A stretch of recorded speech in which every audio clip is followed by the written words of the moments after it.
Good morning to you, or good afternoon to you all. You know, my family started getting involved in cannabis in the late '60s.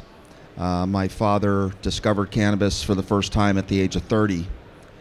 After doing so, he realized that everything that he'd ever learned about cannabis seemed to be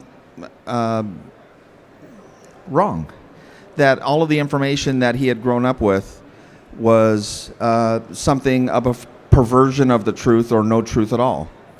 And that angered him. Being a solid American, very patriotic, he felt that there has to be an understanding past what he was given through schooling. He started researching, not books from the 1920s and 30s and 40s and 50s, the books that he went to school with, but prior to that. And through that, it taught him that everything that this globe, every country around this globe was invested in cannabis, that they built their economies on it. They were able to do, transcontinental and commerce and circumnavigating the globe with the ships that were powered through hemp sails. He didn't really understand why this was taken out of our history. So through activism at the grassroots, he engaged in the 1972 Proposition 19 in California, which did not pass during the Nixon administration. That went on to every cannabis initiative since then, which was basically every 4 years of my life growing up, was dedicated to the elimination of prohibition and to exposing the truth of cannabis and hemp and its uses to society. It has taken a long time to get to a platform which you see here.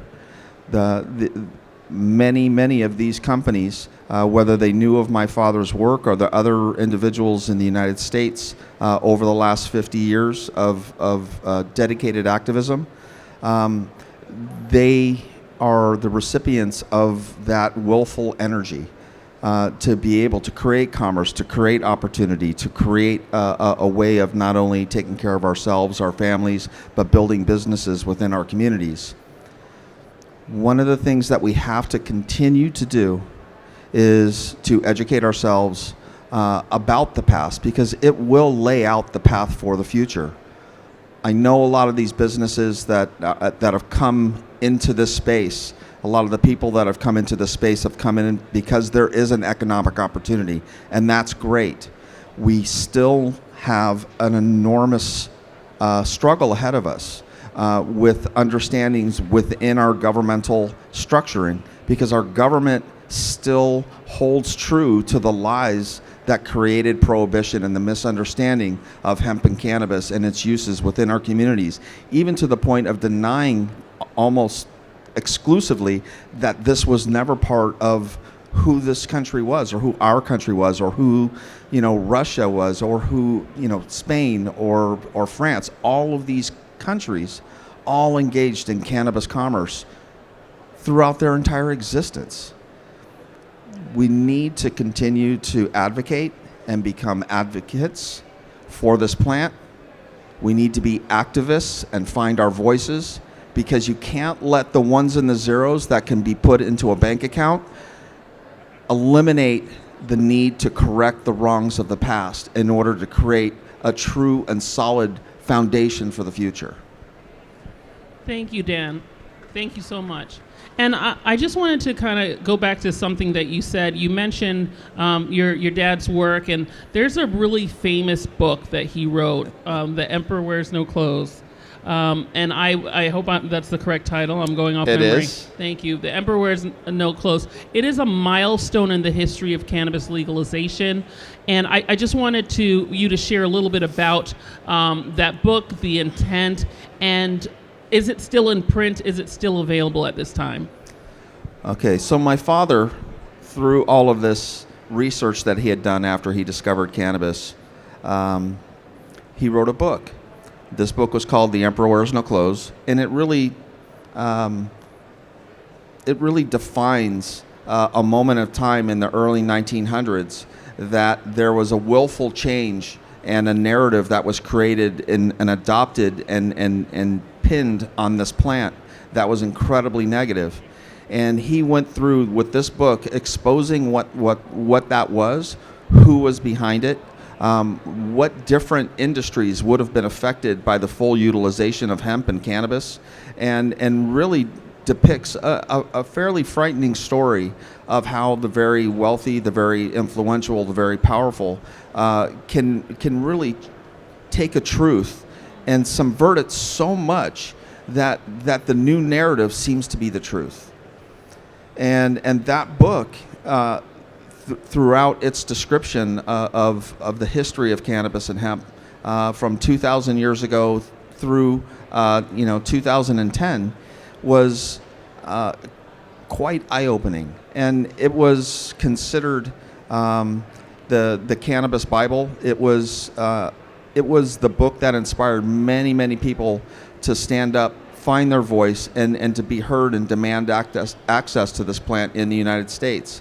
It was a way for somebody to understand the true nature of cannabis and its possibilities. And if they were advocating in their communities, which you all need to do here, is to use this truth, use this information, use these facts, use these documents, use history in order to expose what the future could be. And it gave people the ability to solidify their own beliefs in this plant and give them comfort that when they came up against their objectors, that they could stand up with confidence and truthfully talk about how this plant changes communities, humanity, this planet, and the opportunities on it. And it's still available, although it is not in print. We are looking to update this book, and we are looking to put it out again next year with the last 12 years of history. But it is available online for free. You can read it. It's at JackHerr.com. The only unfortunate thing at this point is online there is no photographic documentation, but the story is all there. We are looking to create a photographic representation of the actual book in all of its documentation and the photographs of that documentation and other images that really do help solidify all of the information in the book in a way that is very personal and very moving. And many of the people who read this book and who have read this book, after reading it, they become angry, not like mad, like they want to punch a wall angry, but angry that how could they have been so deceived and so misled, that and how could our representatives, how could our governments, how could our industries portray such a plant that had so much promise in such a demonistic way, only to create profits. We need to make sure that moving forward that we use these same ideas within this community is to continue to expose the truth, to continue to fight, to continue to stand up, to continue to educate our community, our friends, our government, our elected officials in ways that move our society forward with bioremediation, with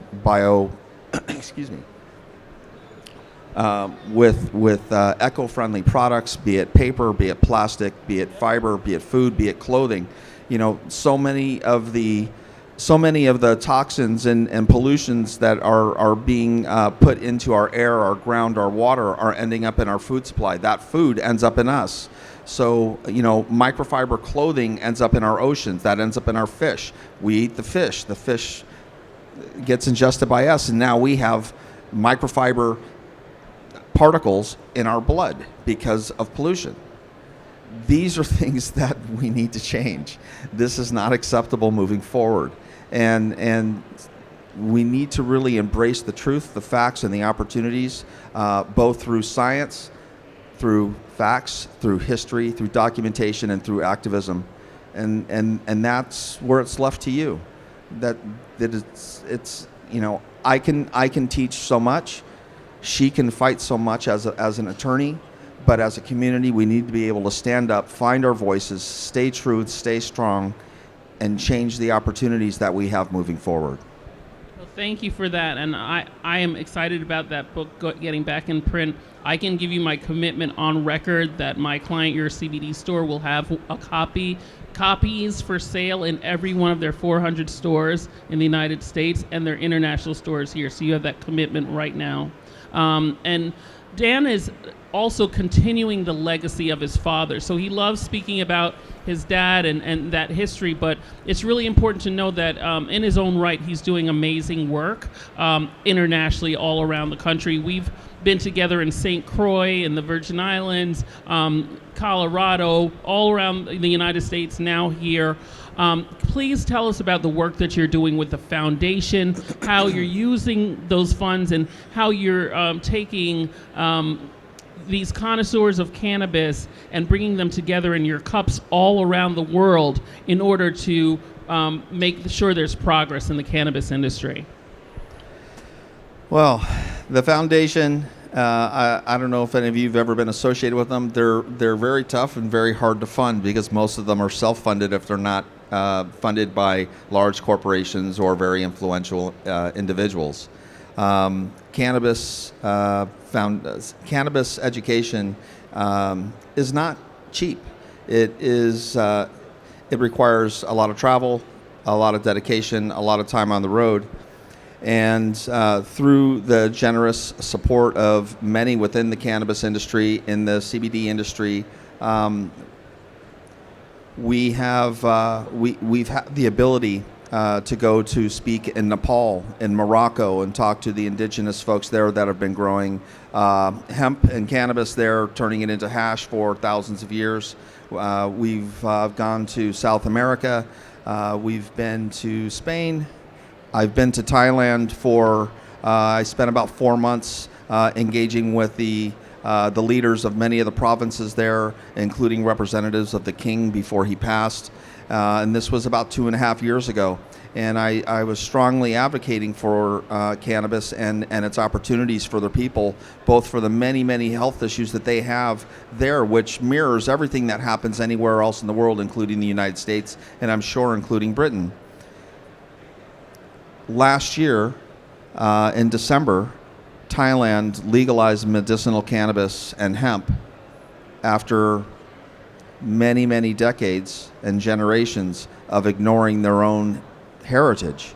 And that was on behalf, their denial of their own heritage with regards to cannabis was influenced by the same propaganda that was prohibition in the United States. But they decided to stand apart from it after looking at what was happening around the rest of the world, and they decided that their citizens' health and well-being was more important than trying to observe an arcane law that was unjustly implemented and really thrust upon humanity through the efforts of the United States. They now have hemp in the ground. They now have medicinal cannabis access. It's small at this moment, but it is improving. And these are the types of strides and hopes that we have for every area around the world, every country around the world, to continue to fight for the rights of their citizens, for the rights of humanity, to have access to this plant at every level, at every opportunity, both for economic and health reasons. And that's what this foundation does. This is what we talk about and fight for and stand up and try to advocate for every day, and try to engage folks within those communities that which we speak, that we affect their understanding and their ability to stand up and say, this is something that we need in our country, this is something that we need in our city, this is something that we need in our state, and actually create change.